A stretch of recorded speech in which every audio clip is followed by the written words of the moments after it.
But what a therapist kind of helps you to do, especially when we talk about your initial assessments, is we help you to kind of sit down and we put a mirror on your life, especially on parts of your life that are hidden or that you're not aware of. Right. So, an easy example of what that may be. Welcome to another episode of Pushing Your Peace podcast.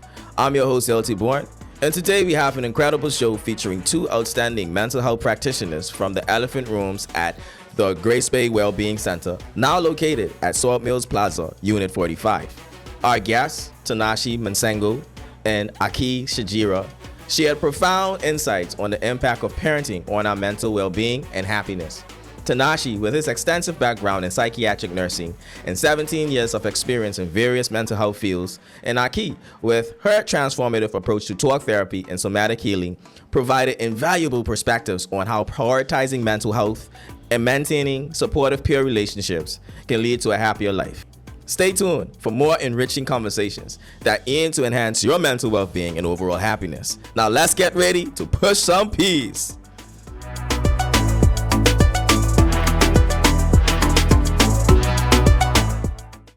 Phenomenal. Well, I just want to thank both you and Tinashe for being a guest on my podcast show, Pushing Your Peace. On this show, we thrive for a life of happiness and well-being and fulfillment. As an author of my new book, Happy to Peace to Push to a Happier Life, one of the concepts I explored in my book was parenthood and the impact it has on our well-being, specifically happiness. I spent 3 years as a probation and parole officer, and I've seen the negative impact of parents not being involved. But that's just negligence. I'm pretty sure there's so many factors that contribute to so many other variables, as it relates to parenthood and the way that they impact our well-being and even happiness. So I want each one of you, just based on your experience, and again, this is very broad, I know, but whatever comes to mind, tell us, that same thing, what impact does the way we were raised by our parents have on our well-being and happiness? Yeah. So I could probably start and speak about what we call the biosocial model. Now, so it's not just the impact of how we've been raised. Some of it is things that we may have that may be hereditary from our parents. So it's very important for people to know, is there any history of mental health illness within my family? Now, it might not be to the extent of having an illness. It might be a vulnerability to just anxiety, that somebody might have. That's not very severe anxiety, but it's still anxiety that is seen within a family. And that helps you to kind of understand yourself and what you might be vulnerable to. So that's the first part. That's the biological side of the biosocial model.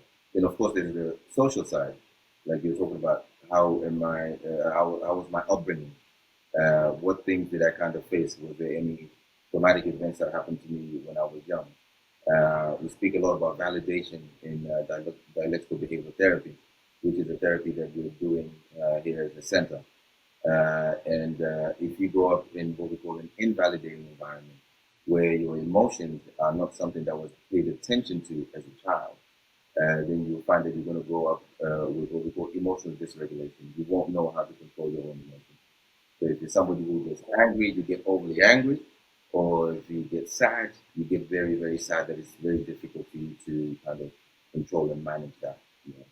So absolutely, parenting has a huge impact. I think my colleague will probably speak a little bit more around the attachment theory. Yeah, attachment theory, and also too, I wanted to elaborate what sort of Tinashe has based on in terms of the I guess attachment theory. It actually comes with the attachment theory too. When we talk about trauma, I know a lot of people have kind of think around the word trauma. So we can say past experiences also. Had a past experiences. When we talk about trauma, there are two aspects. So one of them is overt trauma, and the other one is covert trauma. So overt trauma is, a lot of people say, big T trauma. So things that, such as going to war, being in war zone, or car accidents, sexual assault, domestic violence, having an alcoholic parent, all that kind of stuff is big T, considered as big T or overt trauma.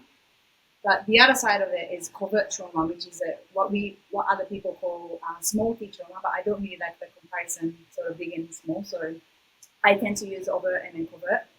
So covert trauma is bullying or emotional neglect, emotional abuse, and another thing, a huge part of it is relational trauma, where when as a child, when we are having an emotional experience, that emotion is not being met by a primary caregiver, and primary caregiver is usually a parent, right? So, like he said, sadness or anger, shame, fear, any of those emotions, when a child is experiencing, they need someone to mirror some sort of a behavior back to them in terms of like how to regulate or how to deal with those emotions. But oftentimes in this society, what we get told is, if you're angry, don't get angry. If you're sad, don't be sad, be happy. So, like Tinashe was saying, a lot of invalidating, comments. So it's called relational trauma. When it's done over and over, it actually becomes a trauma. And that's the attachment kind of theory part of comes in, where the relational trauma is quite big, where you are experiencing a lot of emotions, but there is no one to hold that emotion for you. That's what I have a question. So I'm a parent listening to you now, and I would have heard you talk about hereditary traumas, or it being something that I would pass on to my child. Where would therapy start for me? Would it start with me and my child, or just with me first? Let's say this child is maybe 7 to 12 years old. Is he already showing signs of mental illness at this age based on my traumas? So at the center we see children and adults for that reason, is that it can be at any age. And it's important that we differentiate what mental illness and mental disorder is. And someone might be struggling with emotional regulation. That's not a diagnosable mental illness. When it becomes a mental illness or a mental disorder, it affects your day-to-day living. So it's hard for you to be in school. It's hard for you to go to work. It's hard for you in your relationships. It's just very difficult to do absolutely anything because of this issue. Whereas, if you might have emotion regulation issues that don't affect every part of your life, they can just maybe affect how you are in a marriage or in a relationship with someone, or maybe keeping a job. You find out you can't keep a job, or your concentration in school is poor. Just very specific things, right? So we get a lot of people who show up not with mental illness and mental disorder, but people with very specific issues. So my son is not able to concentrate very well at school, or my son is not able to control his anger, or I'm not able to control my anger. So with parents and children, we work with parents and children. So if a parent is going to refer their child, yes, I'll be seeing the child on a one-to-one inside the room, but most of the time I will have a sit down with the parent and kind of talk through the work that I'm doing with the child, because they need to be aware. And you're talking about, okay, how does that affect if it's something that might be hereditary?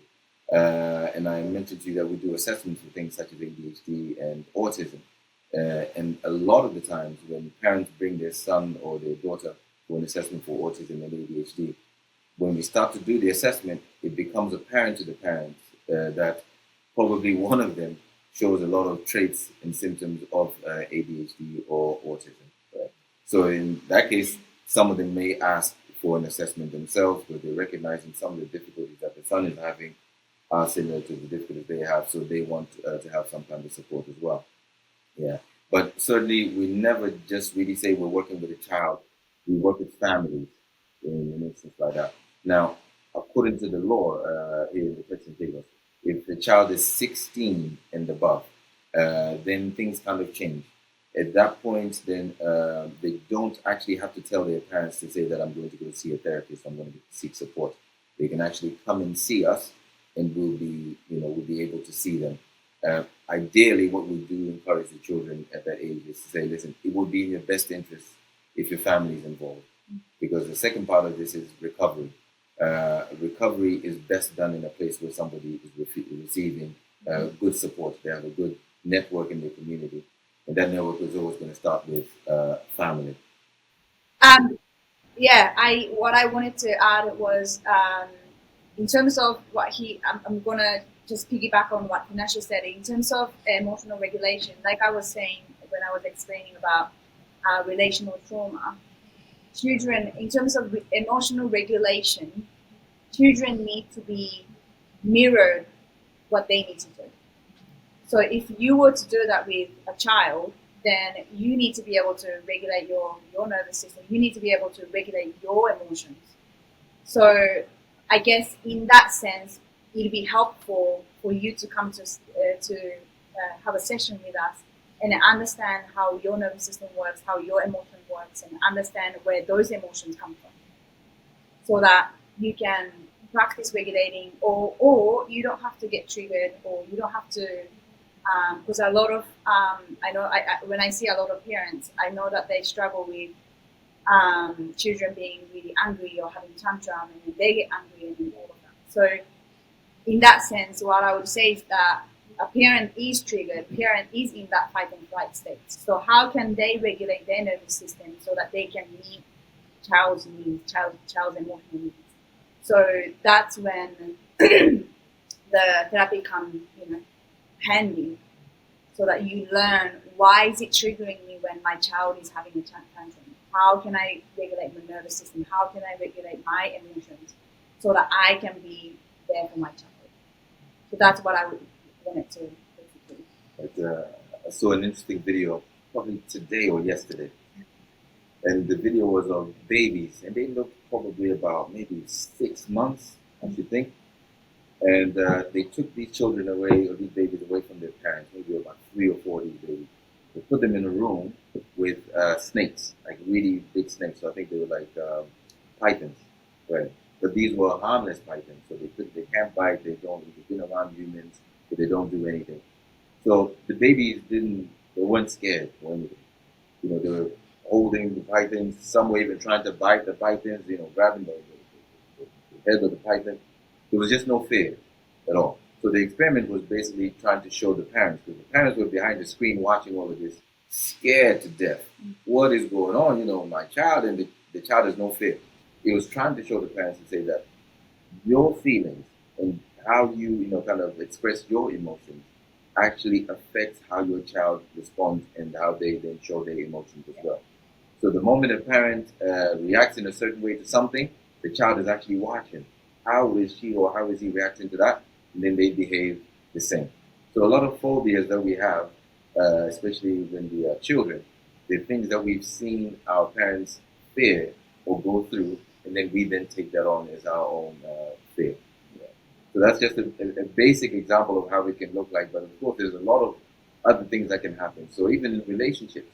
So imagine a young woman or a young child growing up in a home with domestic violence, right? What does that mean for them seeing that? Maybe seeing that mom is being hit by dad, and mom maybe kind of stays in that kind of a situation. What kind of message does the child have from just watching or observing that? So it could be that when they grow up, they start to struggle with the same thing, or they start to interpret love and violence as being the same thing as well. I this is a very controversial statement, but I want you guys to share your views about it. Each and every one of us should be in therapy. How do you feel about that? What do you think? Every single person should be in therapy. Yeah. In therapy. Yeah. Absolutely. Absolutely. Controversial. I'm actually curious to know why you think that is controversial. Because there's still this stigma Right, attached to, right, right. yeah, so when I say that, it's like, okay, I'm going to therapy, I must be sick, that's still there, and we Right, still need to sensitize the public to that, right, right? right. But in a sense too, a lot of us feel like, okay, we're okay, our lives are pretty stable, but some of us Yeah. might not feel like we need therapy. But really, truly, as you alluded to, the traumas comes in various shapes and forms. Mm. So, again, just Yeah. to give your viewers, how do you feel about that? Therapy So, being introduced at the school level, um, oh yeah. um, Yeah. more trained professionals. Um, Mhm. you know, it should be something as simple like a doctor, like readily available. You can go and walk into a therapist's office and Actually, again, yeah. just for you I guys think to give your views on it. Yeah.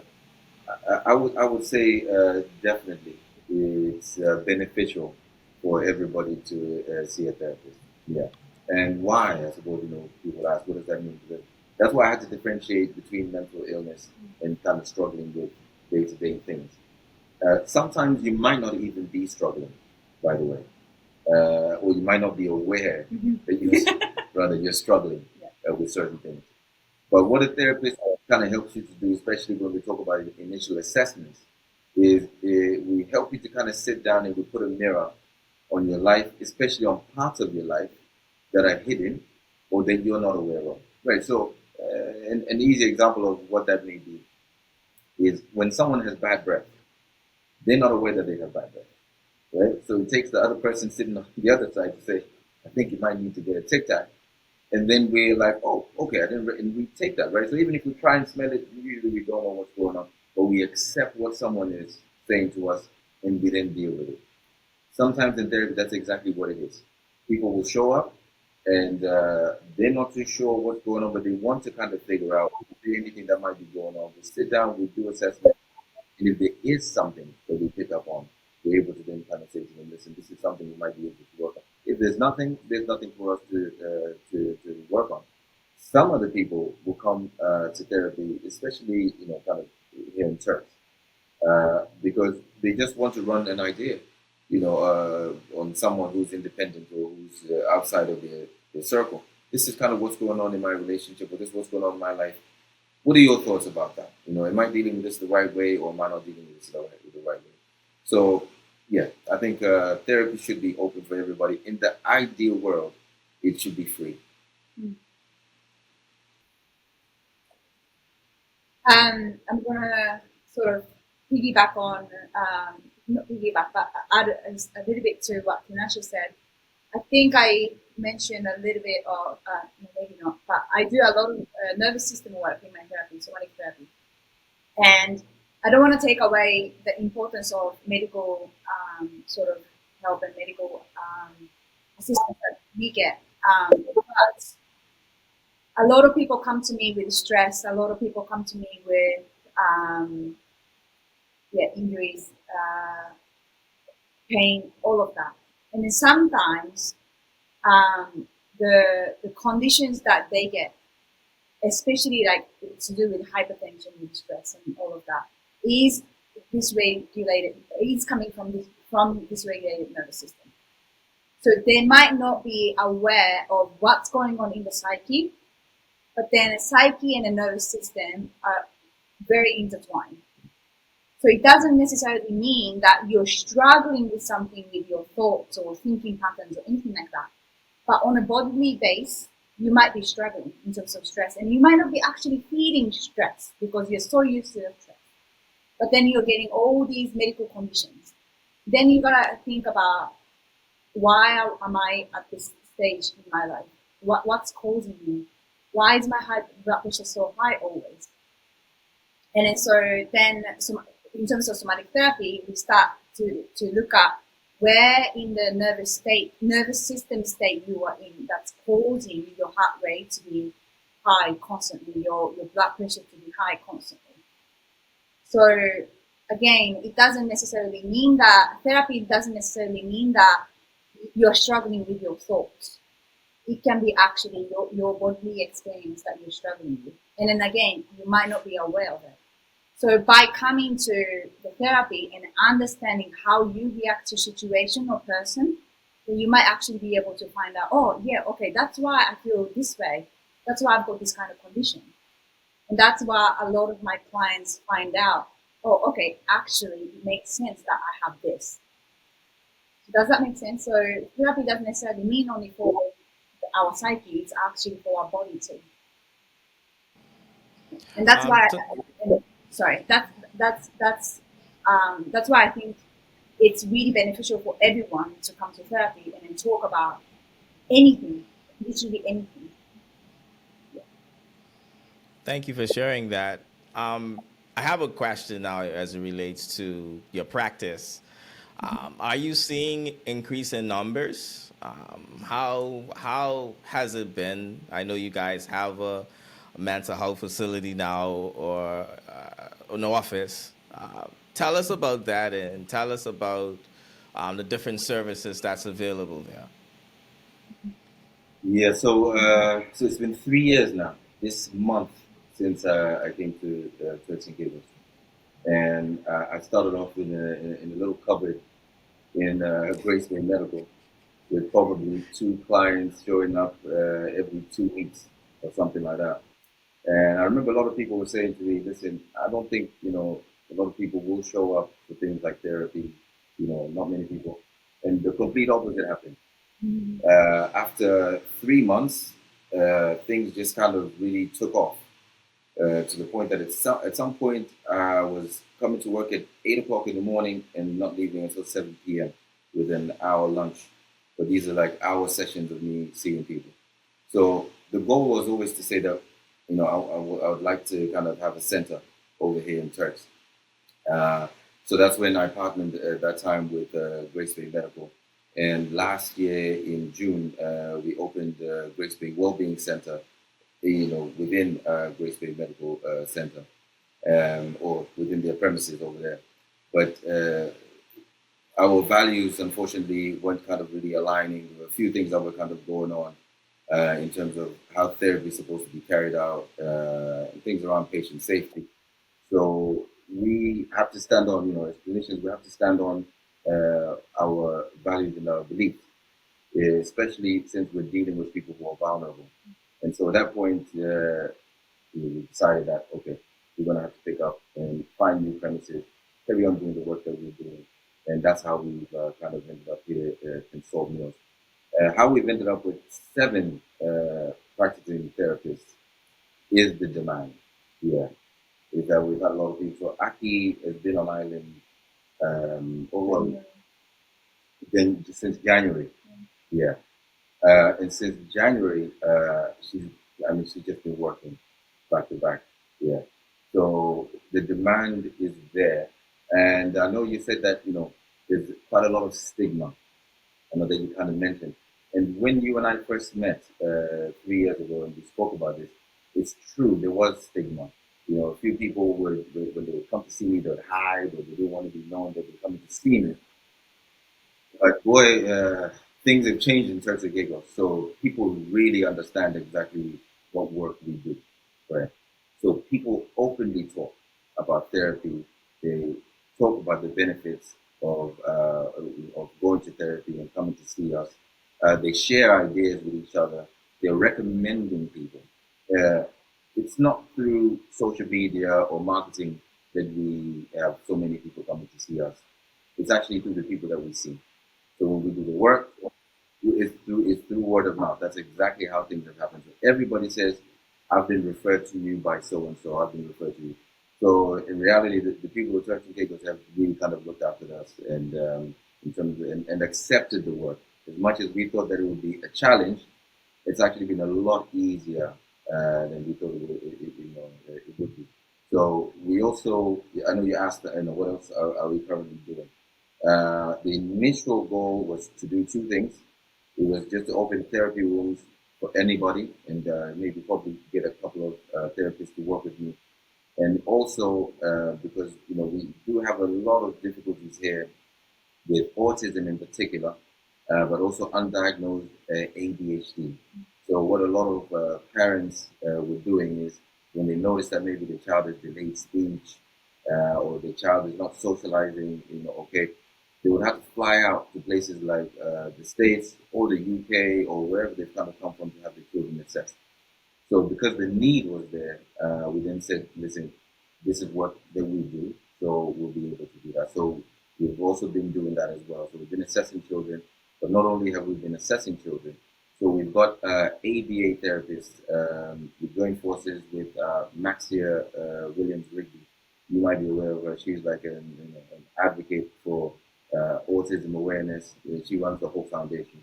So she had trained as an ABA therapist, so we actually got together. So we work together now. And since then, she has trained four ABA therapists, of which two are working with us currently. So we've got three ABA therapists working in the center as well. So, and that's also picked up. So the more parents have heard that on island, that we've got people who do assessments and people who offer support, they've also been showing up. Now, the third and maybe last part that we've been building and that is starting to grow as well is working with corporate clients. So trying to kind of change cultures within workplaces, what we might call toxic cultures, or supporting as well employees who are struggling with their own mental health. And it could be just something like burnout. Someone's having burnout. So a few people, kind of forward-thinking people like such as the Ritz, Turks and Caicos Collection, Shore Club, and Grace Bay Club. Different places have kind of approached us and said, listen, we want you to be working with our employees. So we've been doing that. And now the other side, what we're doing is corporate coaching as well. So people maybe who've been put in positions of leadership and are finding themselves kind of feeling isolated, they're not too sure what to do. So we've got corporate coaches who are coming in to work with us, who will be able to support them in that as well. Thank you for sharing that, Tinashe. So, the second half of our show, you wouldn't be a guest on Pushing Your Piece if you didn't get to push your piece on this show. So, share with me briefly any word it doesn't have to, any word that begins with the letter P that has helped you along your journey or that helps you within your profession. Any word. Aki, I'll start with you. Start with me. P. So you said peer, right? Sorry? Peer. You said Any P. word that starts with the letter P. Any word that starts with P. You want to go first? Yeah, peer. Yeah. No problem. No problem.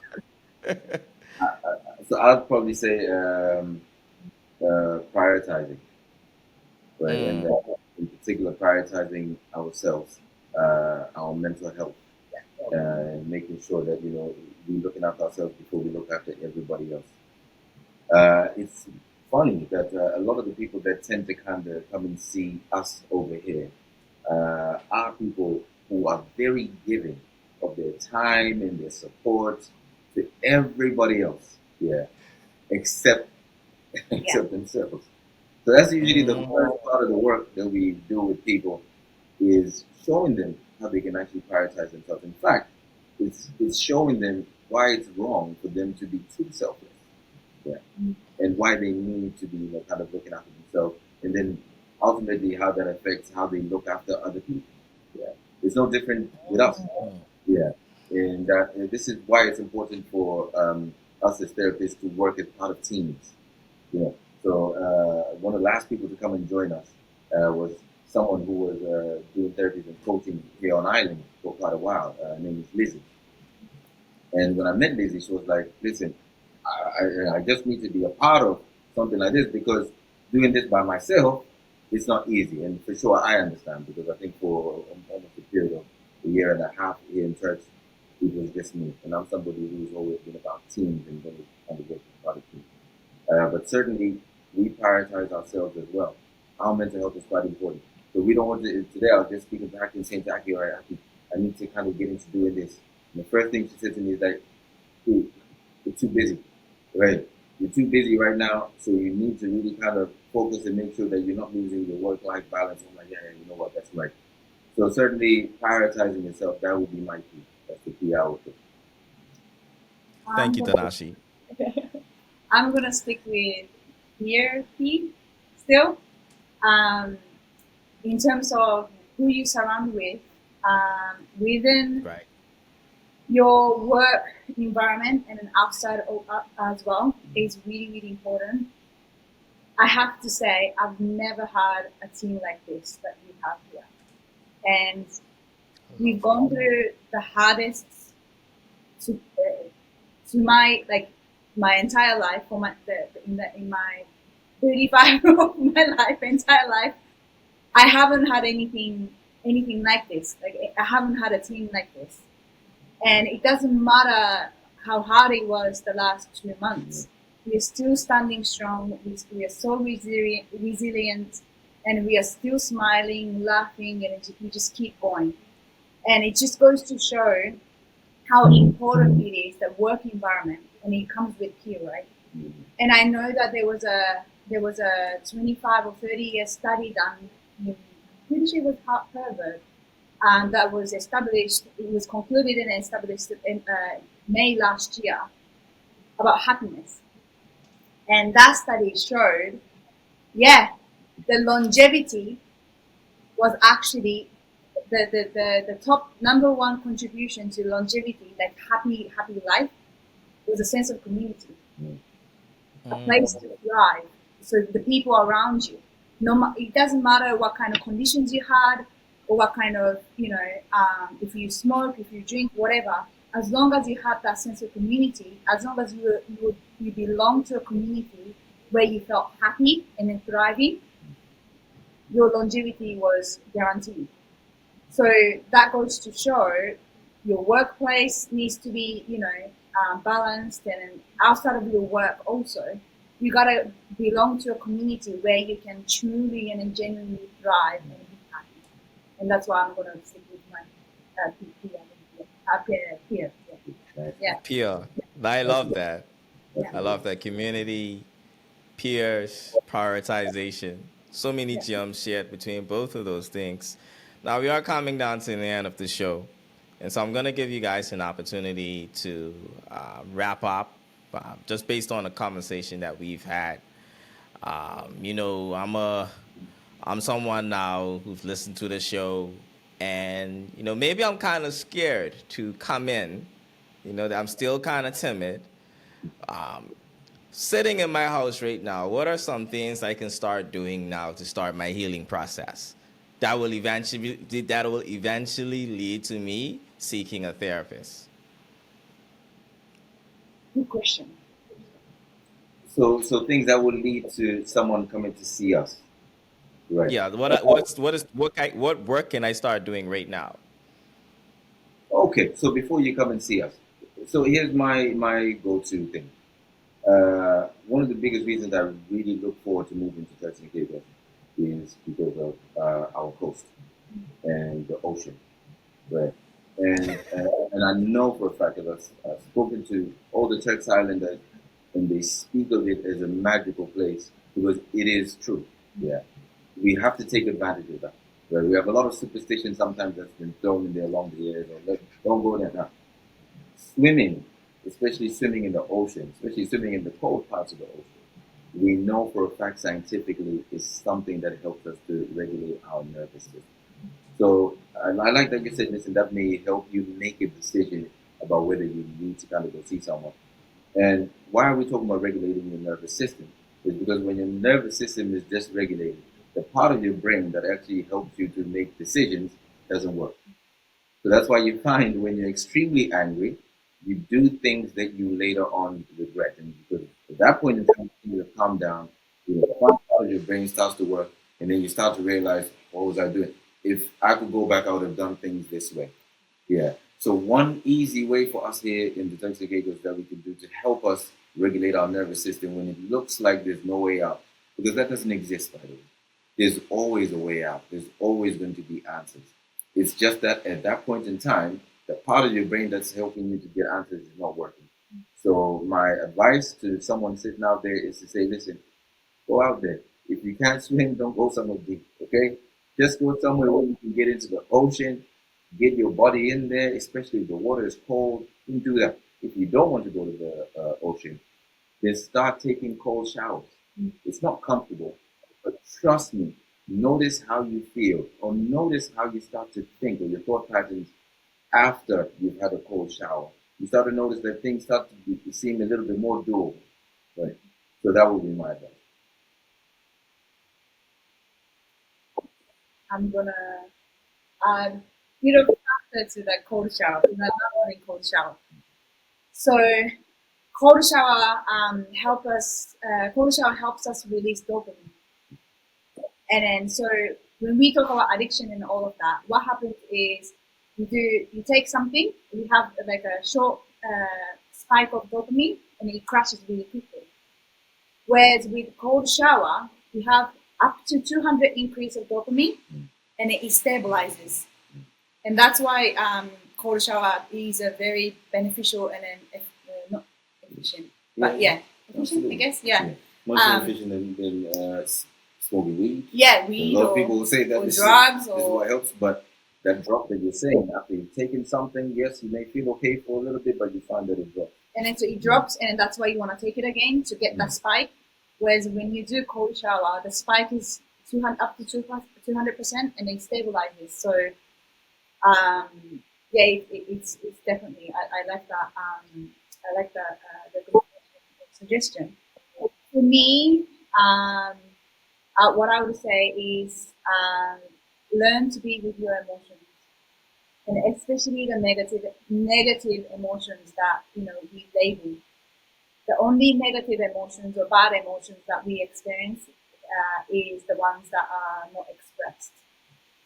So the uncomfortable emotions that we experience, anger, fear, sadness, shame, all of that. Validate those emotions and then be with it. And ask yourself, what do I need? What part of me? What does this anger need right now? What does this sadness need right now? Instead of saying, I'm so weak that I'm feeling this way, or I hate myself for getting angry, something wrong with me. Instead of doing that, shift that and then be like, what do I need right now? And validate those emotions. Thank you guys so much for sharing that. Now, we're coming down to the end. Now, I know we're not out of words, but you're definitely out of time. And you wouldn't be a guest on one of my shows if I didn't ask you a weird question.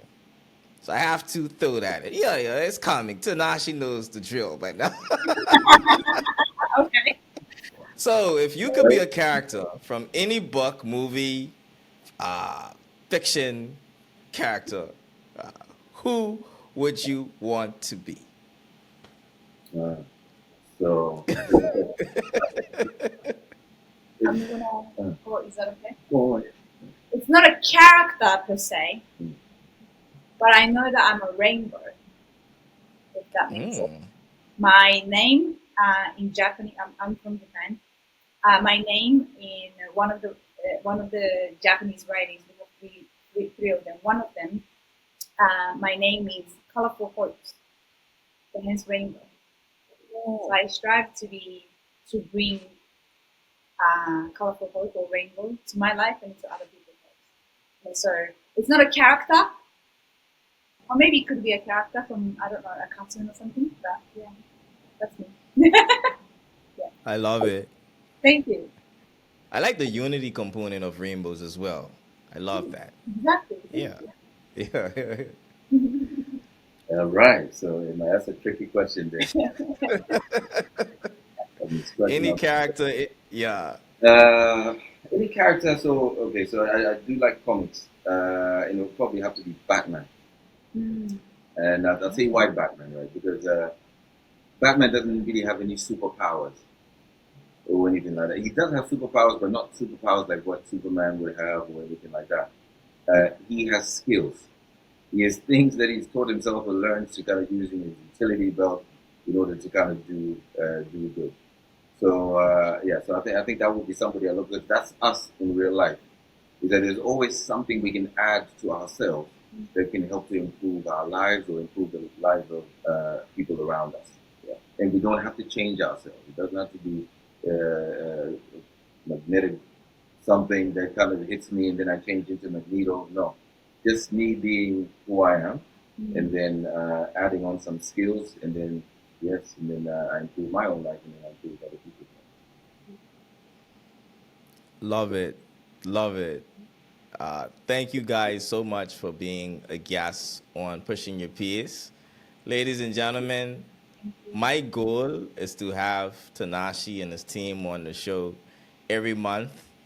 And we're going to dive through all the concepts of my book. So on this show, we talked about parents and the impact it has on our well-being and happiness. Next episode, we'll explore a different concept in the book. And I would like to give them an opportunity to wrap up and also share with the public how they can reach you. Right, so now with Unit 45, Salt Mills Plaza, if anybody wants to make an appointment, our number is 331-8315. So you can either, send a WhatsApp message or you can call and make an appointment. Also our email, because we're rebranding, so we're changing from Grace Bay Wellbeing Centre to the Elephant Rooms, which we'll probably speak about the next time we meet, about why do we have to rebrand or what's up with this new name as well. Right, So I have some questions. You read my mind. I do have some questions, but definitely on the next show. So we'll explain that as well. But we have an email address as well. So admin at the elephantgroups.com. So admin at the elephantgroups.com. And you guys will see that right at the bottom of the screen. So please give them a call if you have any questions that you, right at the bottom. Yes, give them a call if you have any questions. Tinashe, Aki, it's been a pleasure having you on Pushing Your Peers. Ladies and gentlemen, thank you guys for tuning in, and we'll see you on the next episode of Pushing Your Peers.